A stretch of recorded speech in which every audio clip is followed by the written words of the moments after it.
Saat membersihkan barang-barang neneknya, Abdur menemukan boneka Fodo misterius. Ayahnya memperingatkan boneka itu terkutuk dan menyimpan jiwa leluhur. Abdur skeptis, tapi ketika mata boneka itu memandang, rasanya seolah ada kehadiran tak kasat mata di sekitarnya. Ingin tahu kelanjutan cerita selanjutnya? Tonton video ini sampai habis dan jangan lupa gunakan headset agar ceritanya lebih terdengar menyeramkan.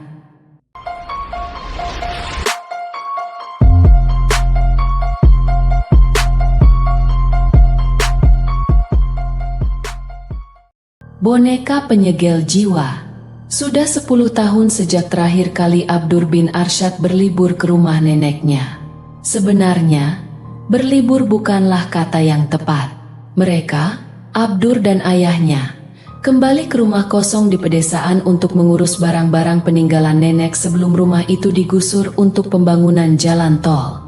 Neneknya sendiri sudah meninggal 10 tahun yang lalu. Sampai sekarang Abdur masih merasa ada yang aneh dengan kematian neneknya. Dia ada di sana saat itu terjadi. Pada malam hari itu neneknya terlihat begitu sehat tanpa kurang suatu apapun. Namun keesokan paginya neneknya sudah meninggal. Takdir.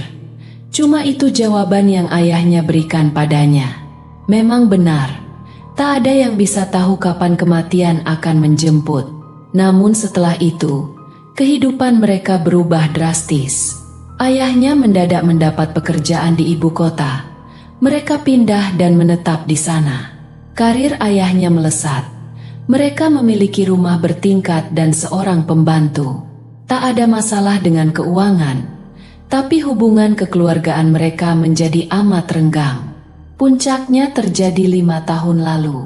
Ayahnya pulang dari perjalanan dinas dengan kondisi fisik yang parah. Ibunya mencoba bertanya, tetapi tak ada jawaban yang keluar dari mulut ayahnya. Hari demi hari berlalu, ayahnya semakin terlihat linglung. Dia kesulitan mengingat banyak hal dan seolah-olah terganggu dengan kehidupannya. Meski demikian, perlahan-lahan ayahnya kembali normal. Tidak sepenuhnya seperti dulu, tapi setidaknya tak lagi memprihatinkan. Namun setelah itu, ibunya yang menjadi cemas. Dia sering terlihat ketakutan akan sesuatu yang tidak terlihat. Dia menjauh dari orang-orang, bahkan suaminya sendiri. Seringkali dia memeluk Abdur sambil membisikkan kata-kata asing yang tak diketahui artinya. Mungkin itu mantra pengusir setan. Mungkin juga hanya keluh kesah orang yang telah kehilangan akal. Dan kemudian, ibunya meninggal. Saat sedang di tangga, ibunya tergelincir dan terjatuh. Sekarang hanya ada Abdur dan ayahnya. Ayahnya sudah berhenti bekerja. Dia menyerahkan semua tugas pada anak buahnya sementara dia hanya menikmati seluruh kemewahan dunia setiap harinya. Abdur tidak menyalahkannya. Mereka semua lelah. Sudah agak sore ketika mereka akhirnya tiba di rumah nenek. Bangunan itu sudah lapuk dan menjadi sarang berbagai macam binatang karena tak pernah dihuni atau dibersihkan. Rumah semi permanen itu memang tidak besar. Tetapi Abdur lahir dan tumbuh di tempat ini. Apa ayah pernah ke sini sejak nenek meninggal?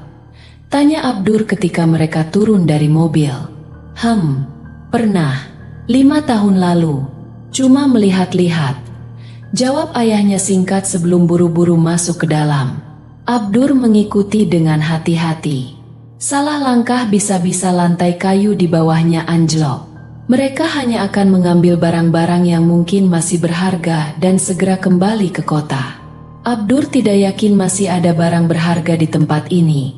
Hanya kenangan yang tersisa. Meski begitu, ayahnya sibuk mencari-cari sesuatu di kamar nenek. Ada banyak yang tidak Abdur ketahui tentang neneknya. Beberapa orang mengatakan neneknya adalah seorang veteran perang. Lainnya mengatakan neneknya memiliki ilmu santet. Abdur cenderung percaya pada rumor-rumor itu karena neneknya memiliki banyak barang yang tidak lazim untuk zaman sekarang, seperti keris dan boneka Fodo. Dia ingin tahu apa yang sebenarnya dilakukan neneknya di masa lalu. Abdur mengambil boneka jarum di rak paling atas dan mengamatinya dari dekat. Boneka itu kecil, terbuat dari kapas yang dililit perban sehingga bentuknya seperti mumi dengan dua mata hitam sebesar kancing baju. Abdur merasa ada yang aneh dari boneka itu. Boneka itu terasa hangat di tangannya, dan tatapan matanya seolah-olah hidup. Jika boneka itu bisa bersuara, mungkin dia akan memanggil Abdur. Namun sebelum Abdur bisa melihat lebih jauh, ayahnya buru-buru merampas boneka itu dari tangannya. "Jangan sentuh, ini boneka terkutuk," teriak ayahnya sebelum buru-buru melemparkan boneka tersebut ke dalam kotak. "Terkutuk bagaimana? Zaman udah canggih. Yah, masih aja percaya yang begitu. Kamu tidak tahu apa-apa, Dur. Ini boneka pelindung keluarga kita.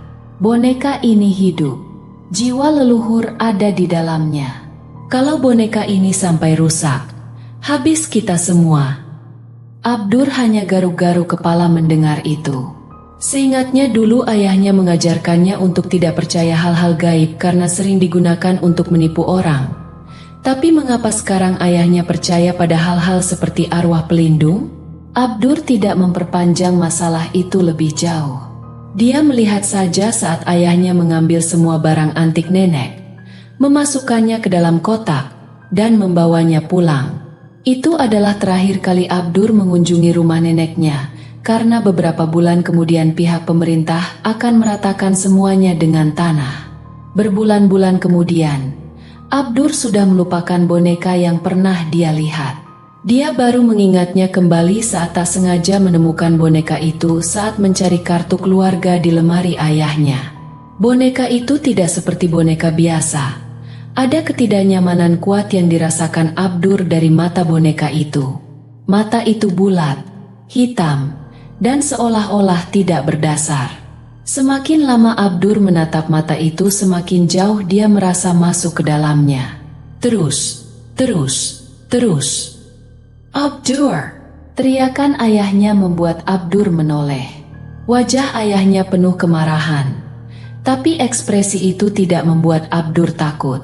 Sebaliknya, Abdur terus menatap wajah ayahnya seolah-olah dia belum pernah melihatnya bertahun-tahun. Dilihat terus-menerus seperti itu membuat ayahnya perlahan-lahan kebingungan. Dia melihat boneka yang dipegang Abdur dan mendadak raut ketakutan menghiasi wajahnya. Kakinya gemetar mundur teratur hingga membentur dinding di belakangnya. Saat dia bicara, suaranya tergagap. "Tidak mungkin. Ar-Sayyid, Ibu." Tak ada lagi kata yang terucap di antara mereka. Abdur tiba-tiba menyerang ayahnya dengan marah hingga membuatnya terjatuh.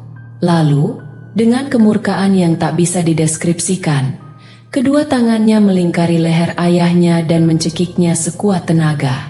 Hari itu juga, Abdur ditangkap atas tuduhan pembunuhan. Dia sama sekali tidak membela diri dan dijatuhi hukuman 5 tahun penjara.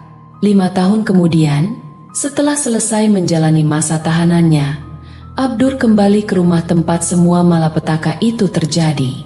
Rumah itu tetap terbengkalai selama 5 tahun. Semua perabot bahkan masih berada di tempat yang sama sejak Abdur dibawa pergi.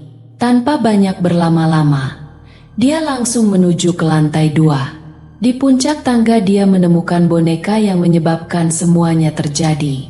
Dengan tangan gemetar dia menghancurkan boneka itu dengan sekejap dan membuangnya ke dalam kolam. Terima kasih telah menonton. Like and subscribe dan tekan lonceng notifikasi. Siapkan diri kalian untuk kisah yang lebih gelap dan menyeramkan di episode berikutnya. Sampai jumpa di kegelapan.